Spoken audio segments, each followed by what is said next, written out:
Assalomu alaykum aziz yurtdoshlar, vatandoshlar, azizlar. Bugungi bizning so'nggi sonimiz mana Surxondaryo Sarasot tumani Sharg'um shaharga yetib keldik. Opamiz murojaat qildilar. Juda ham necha joydan beri mana uninsiz yurtda, ham ishsiz ekanlar, hozir bu kishi boquvchilari yo'q ekan. Hozir opada ma'lumotini o'zlari tushuntirib berasizlarga. Assalomu alaykum xo'jayin, yaxshimisiz? Shunda shu kundan beri uninsiz yurtsiz, bizni murojaat qildingiz. Hozir siz boquvchi bormi, yo'qmi? Boquvchim yo'q. Oilada nechta farzandsizlar? Oilada ikkita farzandim, bittasi bo'lmagan o'g'ilcham. Azizlar, shu kundan beri mana shu farzandlari olamdan o'tgan ekan, buni hammaning boshiga bor. Bugun kim tez ketadi, shunda hammamiz.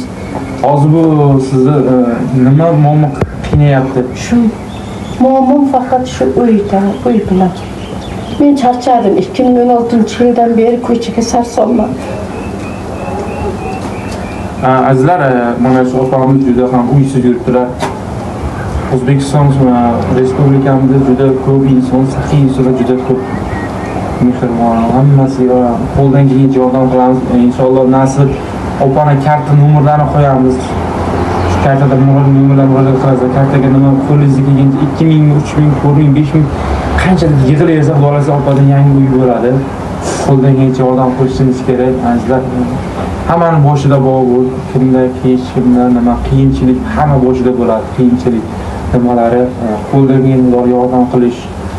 Nima agar qo'lingizga kelmasa, xulolasa bu videoni tarqatishga yordam qilinglar. Obunachilar, podpischalarim shu videoni tarqatishga yordam qo'lida zo'r bo'ladi opamiz. Bu opa Sharg'um shahrida So'ngqalarga yashaydi ekanlar. Sharg'umda shunday o'zingiz nimalaringizni nima so'zingiz bo'lsa murojaat qiling. Hammada iltimos qilaman shu yordam berishlarini. Ondan qaytmasa Allohdan qaytsin.